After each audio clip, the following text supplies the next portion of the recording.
School থেকে ফিরে আমরা বাড়ি না গিয়ে তারপরে আমরা এসেছিলাম, মানে স্কুল থেকেই ডিরেক্ট আমরা চলে এসেছিলাম ব্যাংকে।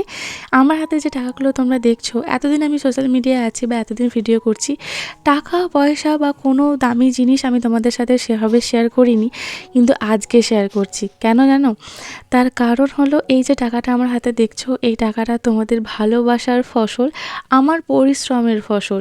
এই টাকাটা আমার হাতে শুধুমাত্র তোমাদের জন্য। এই টাকা দিয়ে আমি আমার একটা প্রয়োজনীয় জিনিস বা একটা স্বপ্ন পূরণ করতে চলেছি, তার জন্যই এই টাকাটা ব্যাংক থেকে তোলা। যখন আমরা টাকা তুলে বাইরে বেরোচ্ছি, দেখি যে ট্রেন যাচ্ছে, আর ট্রেন দেখতে যে অস্মি কতটাই খুশি হয়, দেখেছে কতটা খুশি হয় সে তো তোমরা জানোই। তবে এই টাকাটা দিয়ে ভেবেছিলাম আজকেই কাজে লাগাবো, কিন্তু সেটা আজকে আর হলো না। তো সেটা হবে, বা টাকাটা আমি তুলে জমা দিয়ে দিয়েছি। তোমাদের দাদাভাইও টাকাটা তুলে যেখানে দেওয়ার সেখানে দিয়ে দিয়েছে, শুধু জিনিসটা আমার ঘরে আসা বাকি। বাড়ি ফিরছি, সব কাজ শেষ করে অস্মির ভর্তি কমপ্লিট, আমার ব্যাংকের কাজ কমপ্লিট। এরপর যখন বাড়ি ফিরছি, অস্মির হাতে দেখো চকলেট আর কেক, এই দুটো জিনিস কিছুতেই আমার হাতে দিচ্ছিল না। মেয়েটা আমার ঘুমিয়ে গেছে, কিন্তু তা সত্ত্বেও ওই দুটো জিনিস শক্ত করে ধরে রেখেছে। এই রকম করে কিন্তু একদিন একটা চকলেট ও ফেলে দিয়েছিল, তখন সন্ধে ছিল তাই খুঁজে পাই।